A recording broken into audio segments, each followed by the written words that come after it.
योगेश्वरों का चरित्र चल रहा है।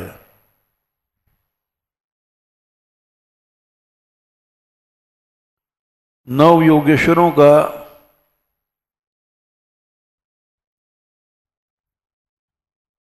चरित्र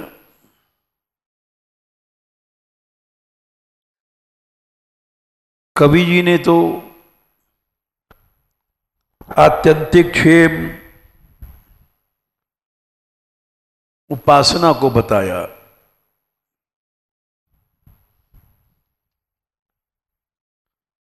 आराधना,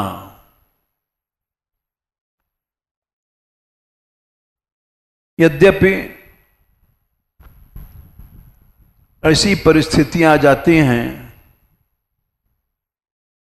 बड़ों बड़ों को मन में संशय आ जाता है।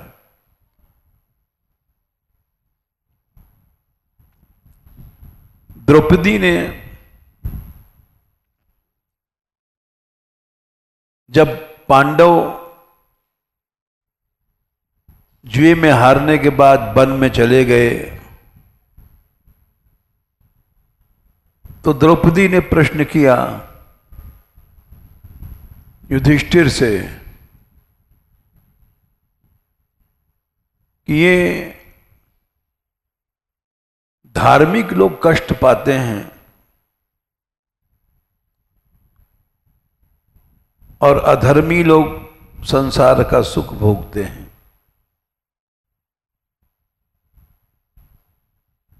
ऐसा क्यों है?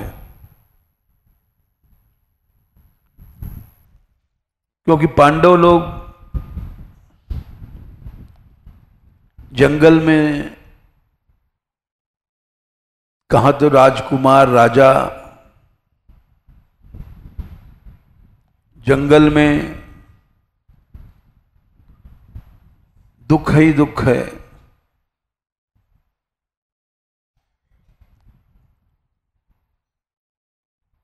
तो वहां पर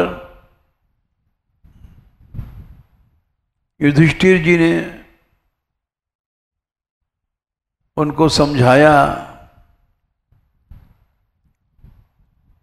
कि भक्त ये सब नहीं सोचते हैं, दुख सुख।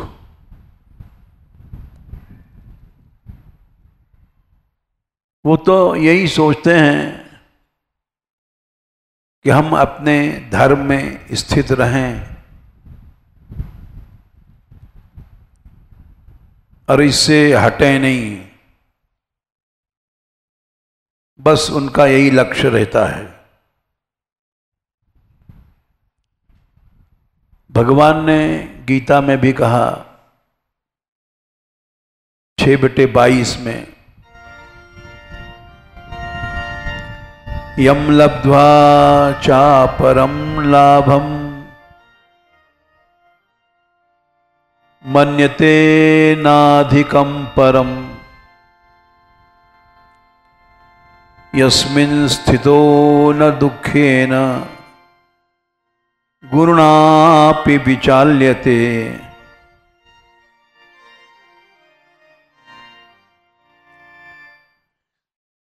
भक्त लोग जिस आत्यंतिक सुख को पाकर के और दूसरा कोई लाभ, राज्य सुख, धन सुख, ये सब मानते ही नहीं हैं। 6वें अध्याय में 22वें श्लोक में भगवान ने कहा यम लब्ध्वा चा परम लाभम मन्यते नाधिकम ततः यस्मिन् स्थितो न दुःखेन गुरुणापि विचाल्यते। गुरु दुख माने भारी दुख भी उनको विचालित नहीं कर पाता, हटाना नहीं पाता।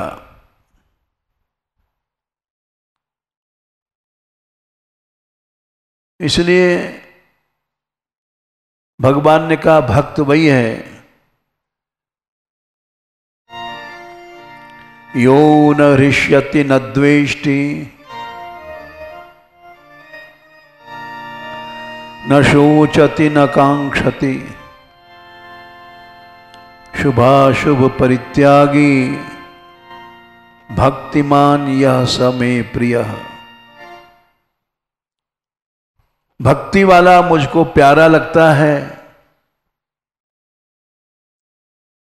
भगवान के प्यारे बनते हो, बनना चाहते हो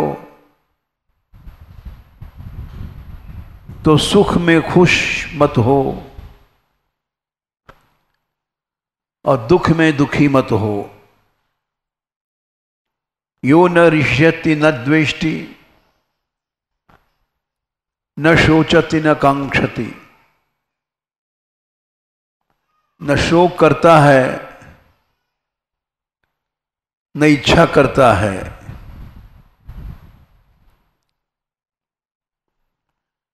शुभाशुभ परित्यागी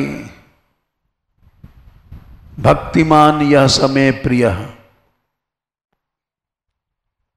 ऐसा भक्त मुझको प्यारा लगता है।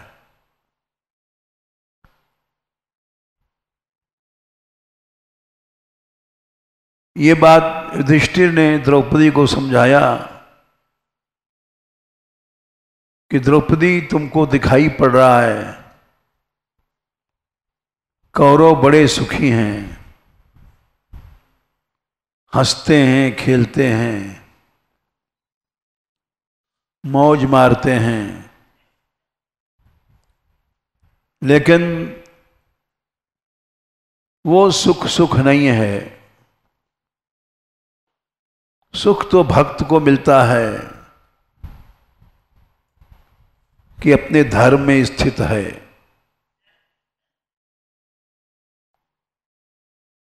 वो आत्यंतिक सुख है।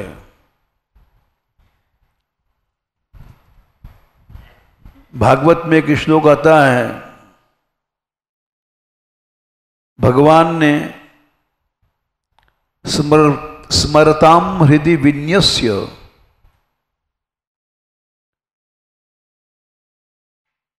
विद्धम दंडक कंटकई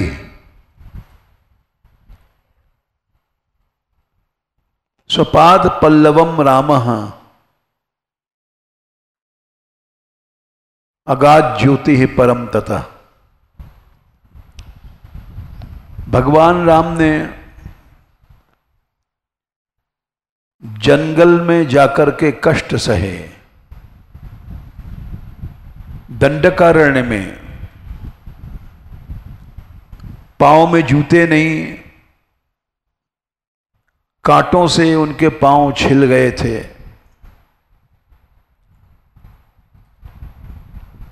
विद्धम दंडक कंटकई, दंडकारण्य के कांटों से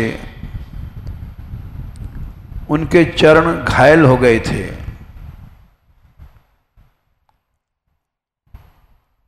और अपने उन चरणों को भक्तों के हृदय में स्थापित करके वे अपने धाम चले गए।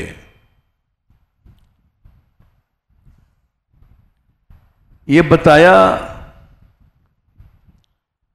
कि अपने धर्म के लिए कष्ट कहना सीखो, कांटों पर चलना सीखो।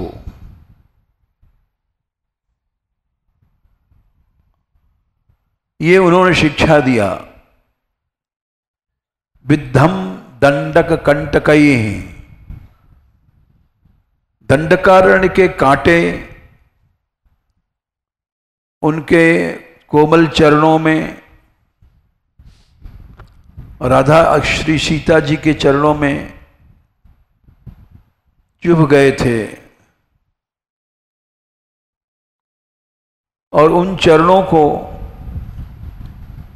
उनके हृदय में रख करके जब धाम गए तो भक्ति का मार्ग यही सही है। न शोचति न कांक्षति, भक्त शोक नहीं करता है, इच्छा नहीं करता है, कांक्षति। शुभाशुभ परित्यागी भक्तिमान या समय प्रिय।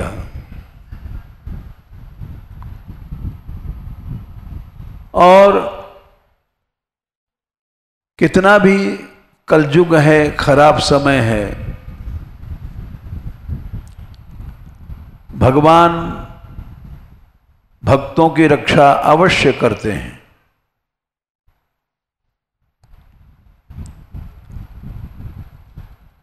हमारा देश गुलाम था, मुसलमानों ने राज्य किया, अंग्रेजों ने किया। गुलामी में भी भगवान के भक्तों की रक्षा भई और बड़े बड़े भक्त हुए, आचार्य हुए, भक्ति का प्रचार किया। चैतन्य महाप्रभु, वल्लभाचार्य, रामानुजाचार्य, तुलसीदास, मीरा, ये सब भक्त हुए हैं। भक्ति बराबर चलती रही और भारतवर्ष की भी रक्षा भई, देश की रक्षा भई। नहीं तो आज ये धर्म मिट जाता, कहीं भी भगवान का नाम सुनाई न पड़ता।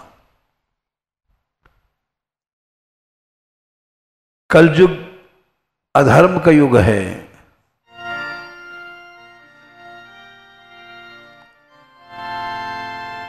लेकिन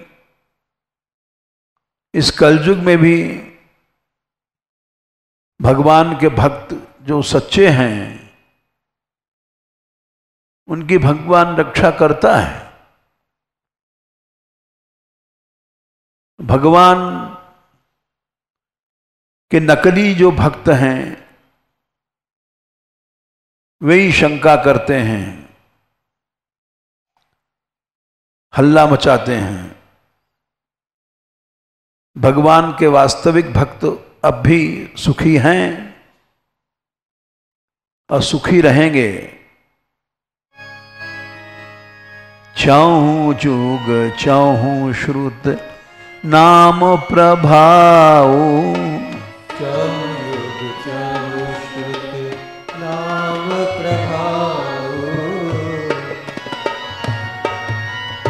चाहूं जुग चाहूं श्रुत नाम प्रभाव,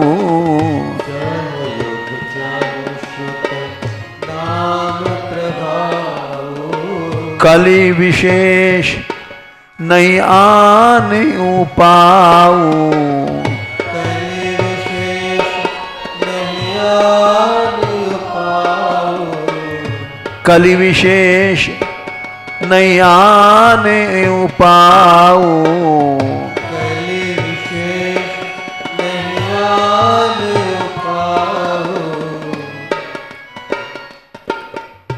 चारों युगों में, चारों वेदों में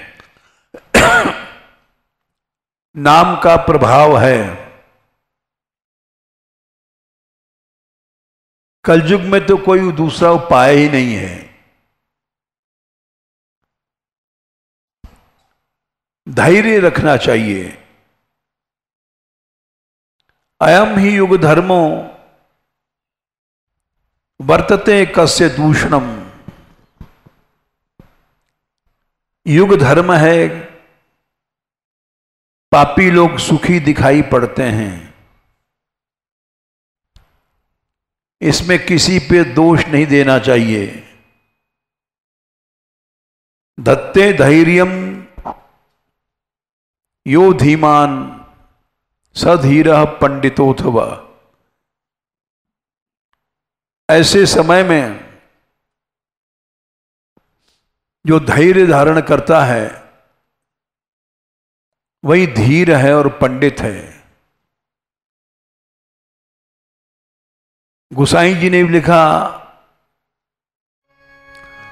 धीरज धर्म मित्र अरु नारी, धीरज धर्म मित्र अरु नारी,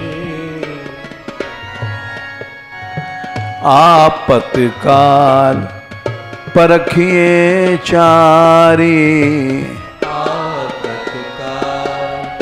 परखिए चारी। धैर्य और धर्म और अच्छी स्त्री, इसकी परीक्षा आपत्ति है, आपत्ति काल। दुख में धैर्य छोड़ देता है आदमी, घबरा जाता है, और धर्म भी छोड़ देता है। मित्र लोग साथ छोड़ देते हैं, अपनी स्त्री भी साथ छोड़ देती है।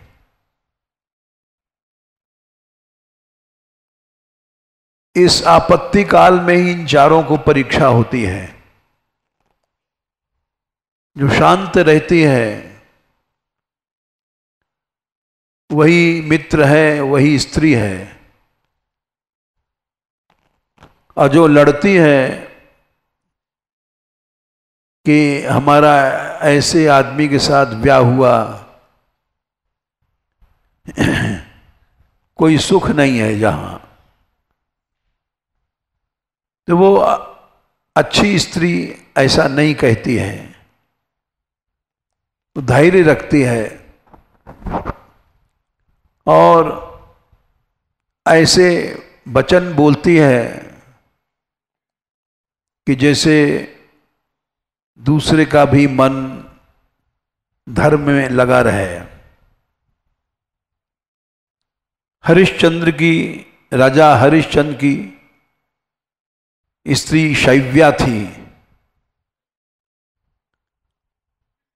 उसने कभी भी मना नहीं किया कि तुम हमको क्यों बेचते हो, खुद क्यों बेचते हो, अपने लड़के को क्यों बेचते हो। कभी भी उसने असंतोष नहीं दिखाया। बिक गई, उसका बेटा बिक गया, हरिश्चंद्र बिक गए, लेकिन रानी शब्या ने कोई असंतोष नहीं दिखाया कि रोए पीटे, दूसरे की नौकरी करती थी, वहां उसके बेटे को कष्ट था। ब्राह्मणी जिसने खरीदा था वो चिढ़ती थी, क्योंकि रानी रानी होती है, बड़ी सुंदर थी। ब्राह्मणी, जिस ब्राह्मण ने खरीदा था वो भी पवित्र था, लेकिन स्त्रियों को शंका होती है। किसी को बात करते भी देख लिया तो शंका करने लग जाती हैं, लड़ने लग जाती हैं। उसी तरह से उस ब्राह्मण की स्त्री भी नहीं चाहती थी कि हमारे घर में रहे, लेकिन शैव्या रही अपमान सह करके, क्योंकि उसको पैसा चुकाना था। जो बिकी जितने पैसे में थी, वो नौकरी नहीं करते तो उसका धर्म नष्ट हो जाता। इसलिए अपमान सह करके भी वो ये नौकरी करती रही, अपने बेटे को, उसके बेटे को कष्ट देती थी ब्राह्मणी, लेकिन उसने, हरिश्चंद्र की रानी शैब्या ने कभी असंतोष नहीं दिखाया महाराज हरिश्चंद्र से।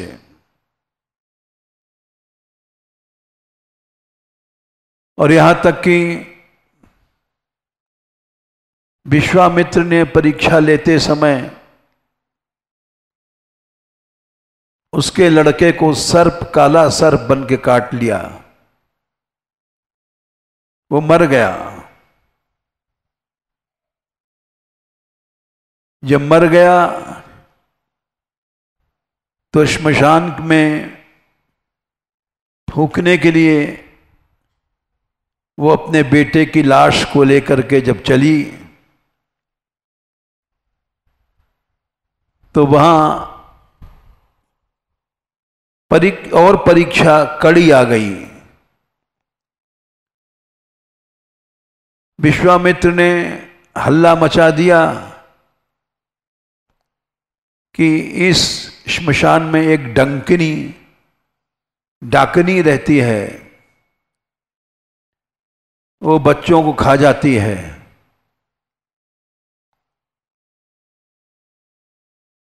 और वो जब तारा या शैब्या अपने बेटे को लेके पहुंची तो वहां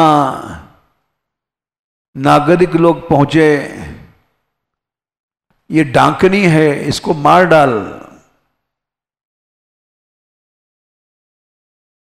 जो चांडाल जिसने खरीदा था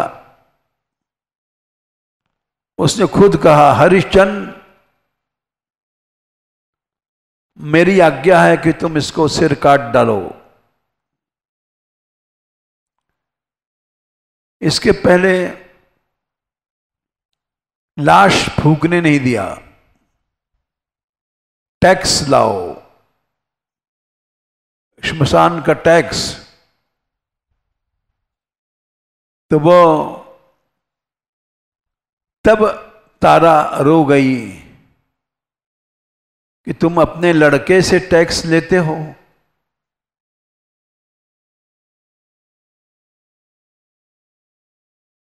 तब हरिश्चंद्र ने कहा, रानी, धर्म के लिए सब कुछ छोड़ना पड़ता है। मैं बिना टैक्स लिए जलाने नहीं दूंगा। मेरा बेटा है, मैंने पहचान लिया। काली रात थी, अंधेरी रात, बिजली चमकी तो देख लिया कि उसकी रानी शैब्या है और ये उसका लड़का है रोहिताश्व। लेकिन धर्म नहीं छोड़ सकते हैं। उन्होंने कहा, टैक्स तो तुमको देना पड़ेगा। तो उसने आधी धोती साड़ी फाड़ करके टैक्स दिया। अब तुम जला सकती हो। फिर भी विश्वामित्र ने परीक्षा के लिए ये हल्ला मचाया, डाकनी है, ये बच्चों को खाती है, इसको मार डालो। चांडाल ने आज्ञा दिया, जो हरिश्चंद्र का जिसके हाथ में बिके थे, कि हरिश्चंद्र ये तलवार लो और हमारी आज्ञा है इसका सिर काट डालो।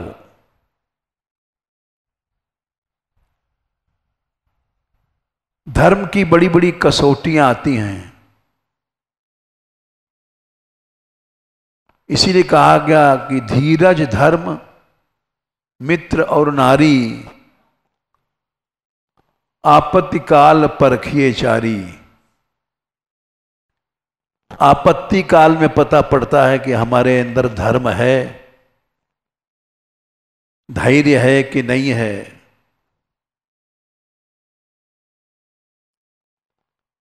हरिश्चंद्र ने कहा, लाओ, तुम जो कहोगे वो मुझे करना पड़ेगा। मैं जानता हूं ये डाकिनी नहीं है, ये तो एक सती स्त्री है, लेकिन तुम कह रहे हो मैं तुम्हारे हाथ में बिक चुका हूं, तुम जो कहोगे मानना पड़ेगा। मैं पक्ष नहीं कर सकता इसका। मैं जानता हूं कि डाकिनी नहीं है, ये एक सती स्त्री है और उसका सिर काटने जा रहा हूं। तलवार उठाया हरिश्चंद्र ने और चल पड़े। काली रात, अंधेरी। शैब्या देख रही है कि हमारा पति हमको सिर काटने आ रहा है, डाकनी समझ करके। ये भी जानती है कि डाकनी मैं नहीं हूं, ये जानते हैं, लेकिन बिक चुके हैं धर्म के लिए और स्वामी की आज्ञा मानना जरूरी है। गर्दन नीचा करके बैठ गई, लाओ हमारा सिर काट दो।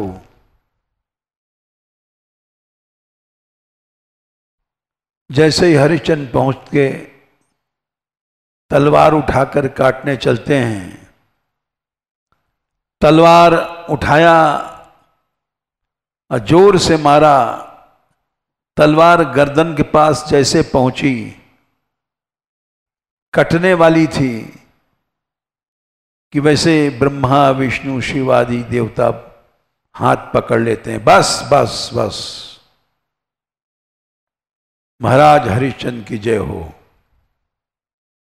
सत्यवादी हरिश्चंद्र की जय हो गई परीक्षा। बेटा तुम पार हो गए परीक्षा में। विश्वामित्र भी बोले, महाराज हरिश्चंद्र की जय हो, तुम हरिश्चंद्र जीत गए और मैं हार गया। तुम्हारे अंदर सत्य है। तो ये सब कथाएं युधिष्ठिर ने द्रौपदी को सुनाई उस जंगल में, और रामचरित सुनाया कि सीता जी ने कितने कष्ट सहे, लेकिन अपना सत्य नहीं छोड़ा, धर्म नहीं छोड़ा। यहां तक कि जब हनुमान जी गए थे अशोक वाटिका में, तो देखा उनको कष्ट है। राक्षसियां रावण के डर से सीता को डराती हैं, सीता तेरे पेट फाड़ दूंगा, नाखून बड़े बड़े हैं, घुसा दूं, अभी मर जाएगी, तू रावण को वरण कर ले। सीता जी शांत रहती हैं और हनुमान जी ने सब देखा, बड़ा दुख हुआ। और वाल्मीकि रामायण में लिखा है, बोले माता तुम मेरे कंधे पर बैठ जाओ, अभी राम से मिला दूंगा। ये रावण क्या है,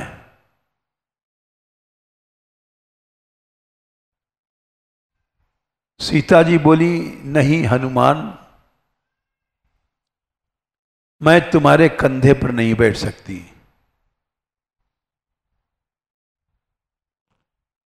क्योंकि रावण हमको हरण कर ले गया था, हमारी इच्छा नहीं थी, और हम अपनी इच्छा से पर पुरुष के कंधे पर बैठे हैं, तो इसमें हमारा धर्म नाश होता है। हमारे स्वामी जिस दिन जीतेंगे वही ले जाएंगे हमें। हम अपनी इच्छा से तुम्हारे कंधे पर नहीं बैठ सकती। अगर तुम कहो रावण भी तो आपको उठा के ले गया था, वो विवशता थी। अब मैं अपनी इच्छा से बैठूंगी तो धर्मनाश होगा। धर्म बड़ी चीज है। धर्मो रक्षति रक्षितः, धर्म रक्षा करता है। काल भी कुछ नहीं कर सकता अगर धर्म में स्थित है मनुष्य। विश्वामित्र जैसे ऋषि ने हार मान लिया, ब्रह्मा विष्णु शिव ने भी हार मान लिया था सती अनसुईया के धर्म के आगे। अनसुईया जी सती थी, उनकी प्रशंसा सुन करके नारद जी ने सब गड़बड़ी किया था। नारद जी गए और लक्ष्मी जी और पार्वती और ब्रह्मणी से अनसुईया की प्रशंसा किया। अनसुईया जैसी सती कोई नहीं है। इन तीनों के हृदय में द्वेष पैदा हो गया। बोले हम भी नहीं हैं, बोले नहीं, कोई उनकी जैसी कोई नहीं है।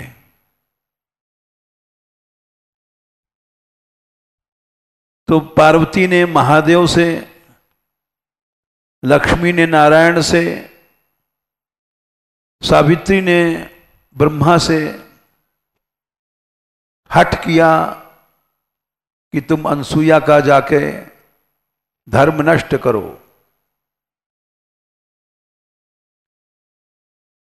मनुष्य को जब घर में रहना होता है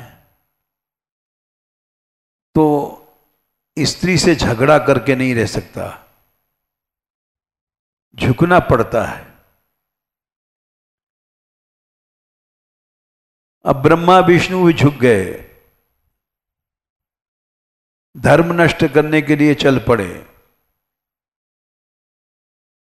अनसुईया का धर्म नष्ट करने के लिए। तीनों ने, ब्रह्मा विष्णु शिव ने साधु को रूप बनाया, जाकर के अनसुईया के दरवाजे नारायण हरि आवाज लगाई। अनसुईया बोली, आइए महाराज, साधु लोग, संत भगवान लोग, आपका स्वागत है। क्योंकि पति ने आज्ञा दिया था हमारे दरवाजे से कोई अतिथि लौटना नहीं चाहिए।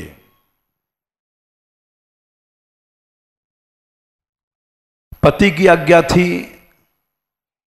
एक सती स्त्री पति की आज्ञा नहीं टालती है।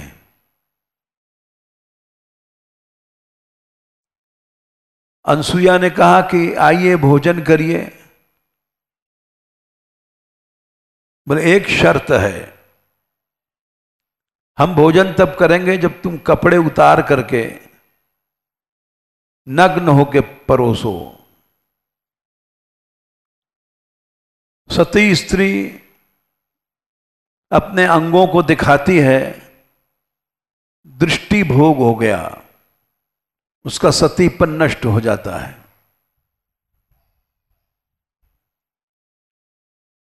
इसलिए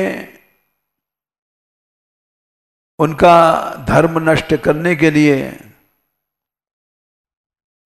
ब्रह्मा विष्णु शिव ने कहा कि तुम नग्न होकर के परोसो। अब नहीं परोसती हैं तो भी पति की आज्ञा नष्ट हो जाएगी, तो भी धर्म नष्ट होता है। परोसती हैं तो भी धर्म नष्ट होता है। पर पुरुष के सामने नग्न होना सती के लिए ठीक नहीं है। दोनों तरफ से, इधर कुआं इधर खाई, लेकिन जिसका अपने धर्म में विश्वास है, धर्मो रक्षति रक्षिता, धर्म अवश्य रक्षा करता है।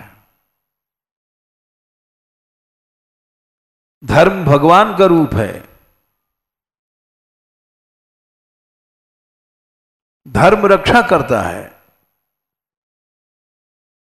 धर्म ने सीता जी की रक्षा किया, धर्म ने द्रौपदी की रक्षा किया, धर्म ने पांडवों की रक्षा किया। धर्म बड़ा बलवान है।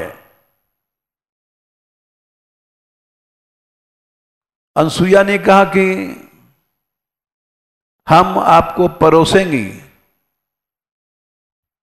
तीनों साधु रूप में थे, ब्रह्मा विष्णु शिव, और विशाल शरीर, और हंस गए। बोले ठीक है, भोजन बनाओ, अब हम तुम्हारे यहां भोजन करेंगे। भीतर गई वो, भोजन बनाया, और जब परोसने का समय आया तो थाल लेकर के 3 थाल चली और भगवान से प्रार्थना किया, हे देव, यदि मेरे में धर्म है तो मेरी रक्षा करना। मैं तो अब जा रही हूं परोसने, नग्न होकर के, क्योंकि पति की आज्ञा है। अतिथि कोई लौटना नहीं चाहिए। ऐसा कह करके उन्होंने सब कपड़े उतार दिए और थाल लेकर के जैसे चली, झोपड़ी का दरवाजा खोला, वैसे ही ब्रह्मा भी छोटे से बच्चा बन गए, जो सारी दुनिया को बनाने वाला जगत पिता। महादेव भी छोटे से बच्चे बन गए और विष्णु भी छोटे से बच्चे बन गए। 2-2 महीने के बच्चे बन गए। बच्चा पैदा होने के बाद मां की गोद में खेलता है। मां नंगी रहती है चाहे नहीं रहे, कोई दोष नहीं है। तीनों शिशु बन गए और कें कें कें रोने लग गए। धर्म इतना बलवान होता है। और अब परोसे किसको? छोटे छोटे बच्चे हैं, रो रहे हैं, कें कें कर रहे हैं। थाल लेके रख के वहीं रख दिया और तीनों बच्चों को चुप कराने लग गई। ओ चुप हो जाओ, चुप हो जाओ, लल्लू लल्लू लल्लू। ब्रह्मा जी को भी और विष्णु जी की, शिव जी की, चुप हो जा लल्ला, चुप हो जा, थपथपा रही हैं। और तुझको अभी खिलाते हैं, उनके भी मुंह में खीर वीर डालने लग गई और तीनों खीर चाट के चुप हो गए। उधर देर हो गई कैलाश में, पार्वती सोच रही हैं महादेव नहीं आए, ब्रह्माणी सोच रही हैं ब्रह्मा जी नहीं आए, लक्ष्मी जी सोच रही हैं कि नारायण नहीं आए। टेम्परेचर चढ़ गया। मालूम पड़ता है अनसुया के चक्कर में आ गए।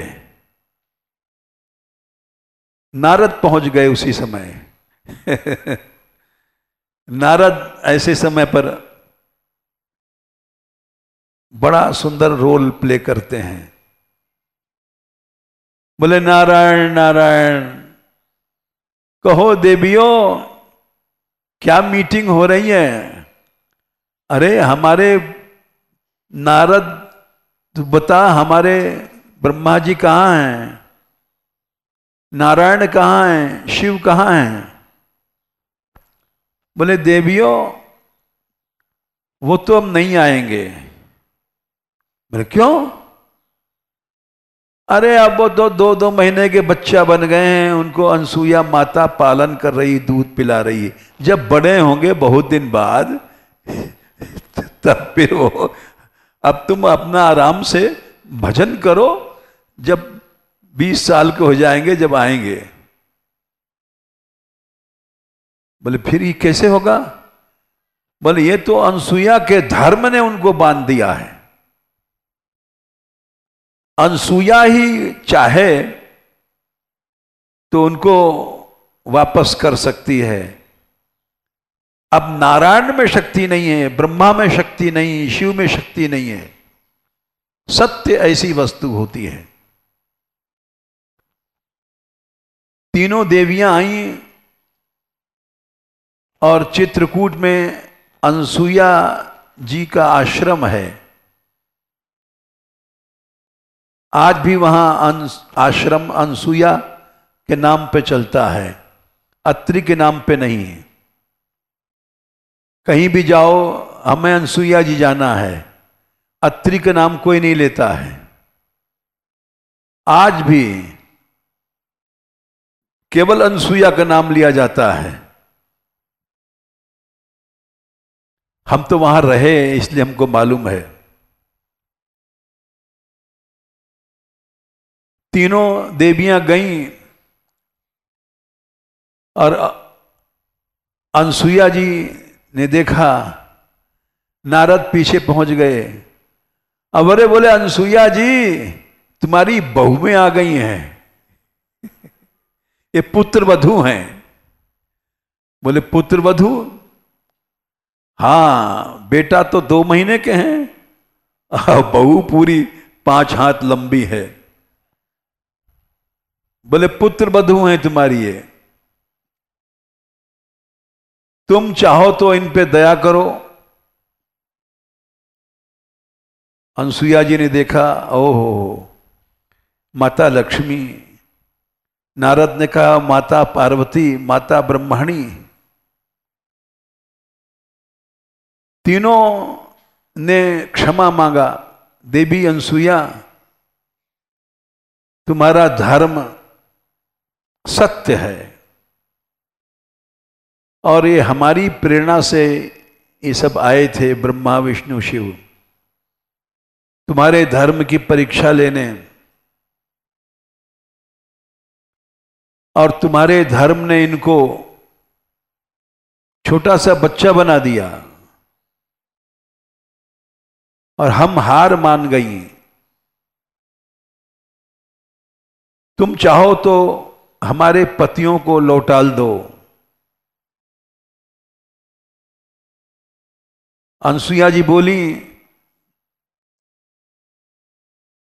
अगर मेरे धर्म में इनको बांध करके शिशु बना दिया है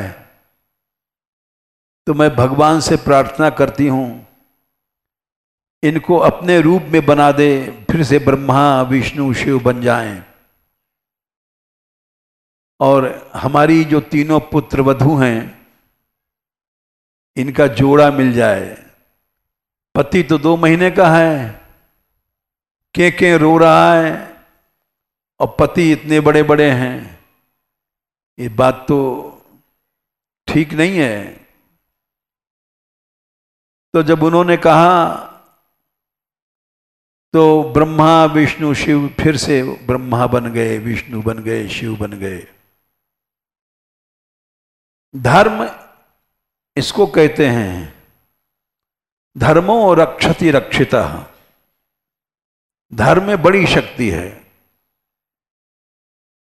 मैं आज सवेरे, हमारे पास कुछ संत लोग आए थे वृंदावन के, प्रतिष्ठित संत थे।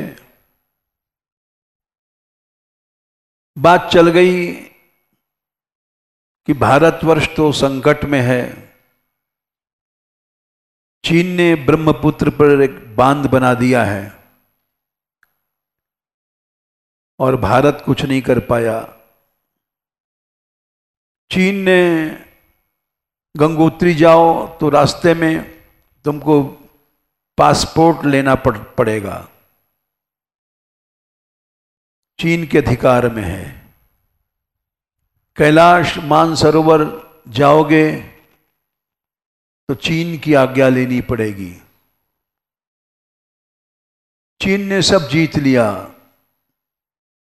भारतवर्ष के बहुत से हिमालय के भाग, तिब्बत ले लिया, सब ले लिया।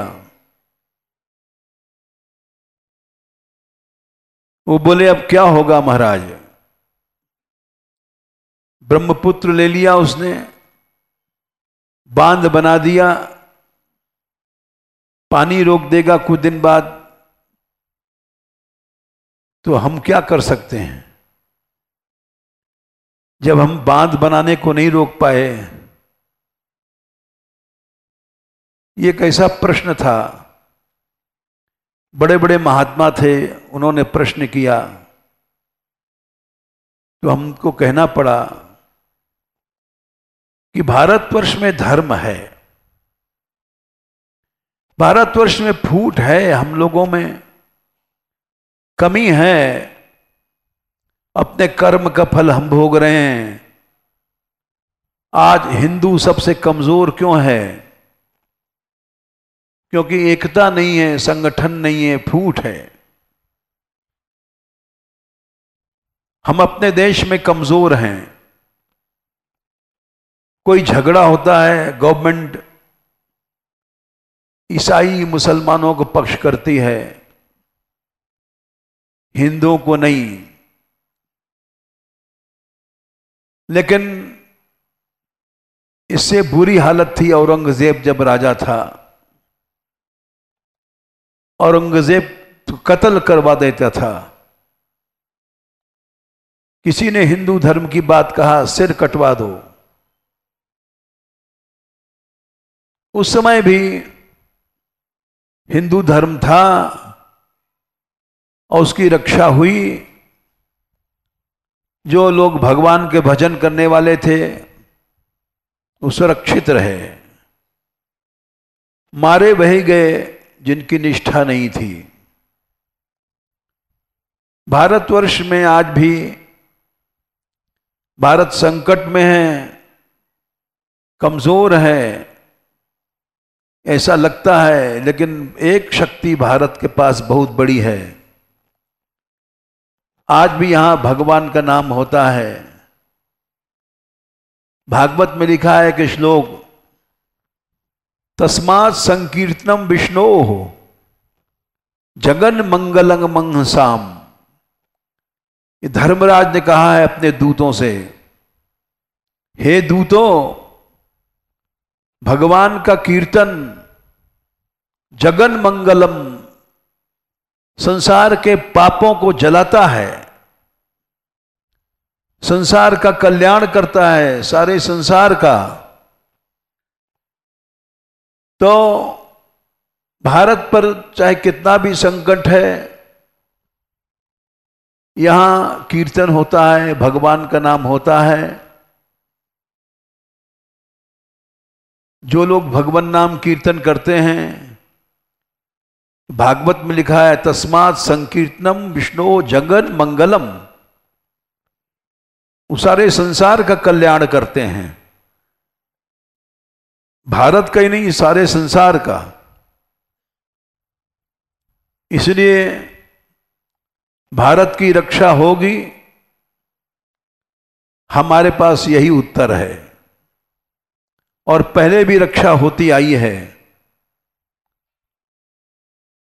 ये 6वें स्कंद में 3रे अध्याय में ये धर्मराज ने कहा है कि कृष्ण कीर्तन तस्मात् संकीर्तनम विष्णो जगन मंगलंग मंहसाम। 6वां स्कंद 3रा अध्याय श्लोक संख्या 31। महताम अभी कौरव्य विद्य कांतिक निष्कृतिम, श्लोक संख्या 31 है। ये सब सत्य बातें हैं, ये बढ़ा के बातें नहीं लिखी गई हैं। कृष्ण कीर्तन करने वाला जगन मंगल, सारे संसार का मंगल करता है, अंग साम बड़े बड़े पापों को जला देता है। भगवान के नाम में यही नहीं, पहले स्कंद में भी कहा गया है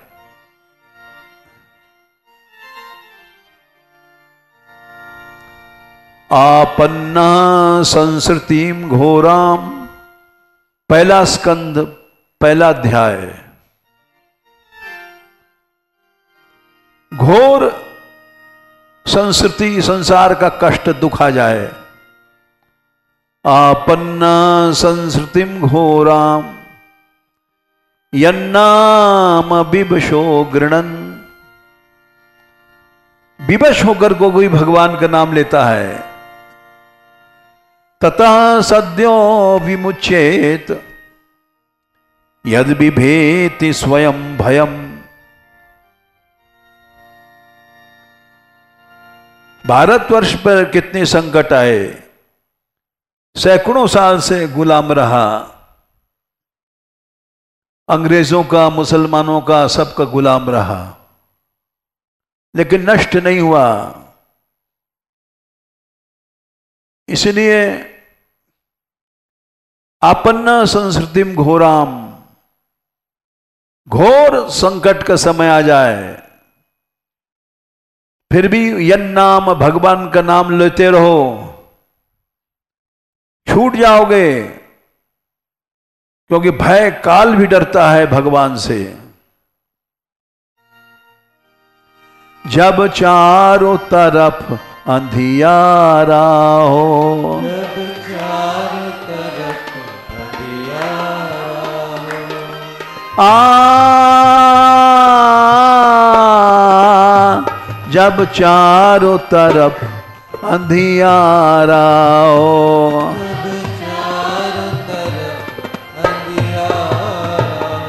अंधियारा हो, ये अंधियारा हो, दिखे नहीं कोई किनारा हो,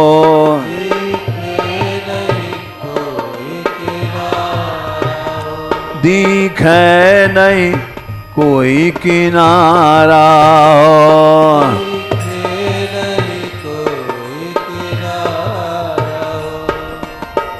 जय कृष्ण हरे, जय कृष्ण हरे, भवसागर को प्रभु पार करे। जय जय जय कृष्ण हरे।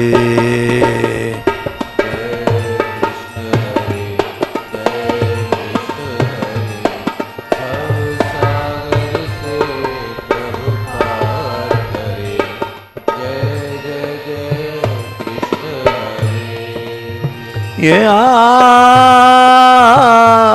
विकराल काल टकराया हो,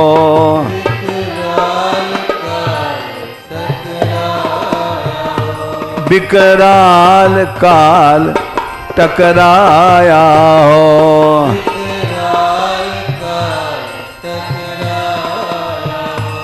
भक्तों का मन घबराया हो,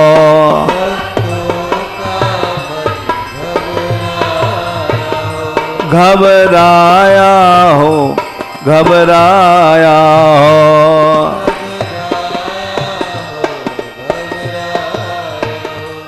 जय कृष्ण हरि, जय कृष्ण हरि, तब संकट से प्रभु पार करे। जय जय जय कृष्ण हरि।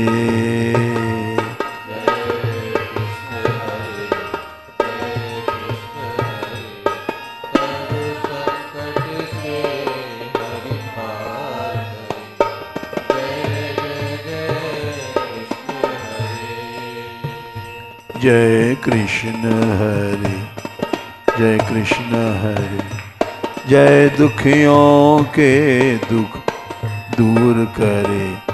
जय जय जय कृष्ण हरि।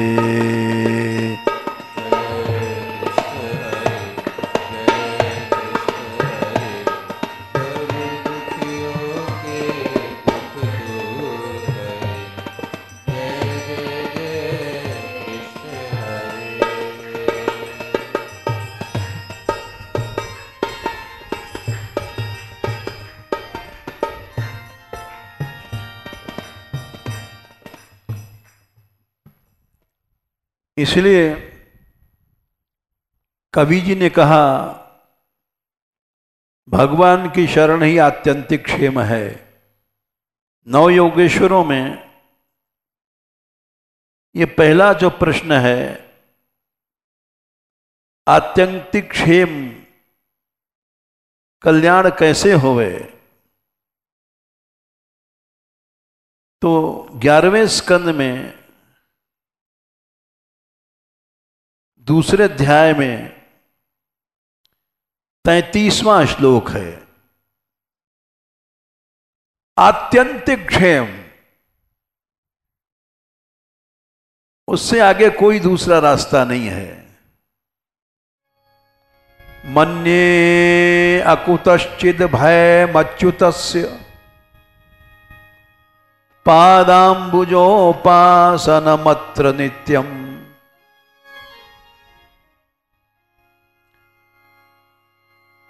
उद्विग्न बुद्धेरसदात्म भावात् विश्वात्मना यत्र निवर्तते भी। अकुतश्चित भय का रास्ता भगवान अच्युत कृष्ण के चरणों की उपासना ही है। आज हम लोगों को विश्वास नहीं है, इसलिए संकट आता है, शंका आती है। नहीं तो अखंड विश्वास रखना चाहिए। प्राण छूट जाए लेकिन उपासना नहीं छूटे। अकुतश्चित भय, न काल का भय, न कर्म का भय, न किसी दैवी शक्ति का भय नहीं। उस भय को, उस स्थल को अकुतश्चित भय कहते हैं। विश्वात्मना संपूर्ण रूप से भय चला जाता है।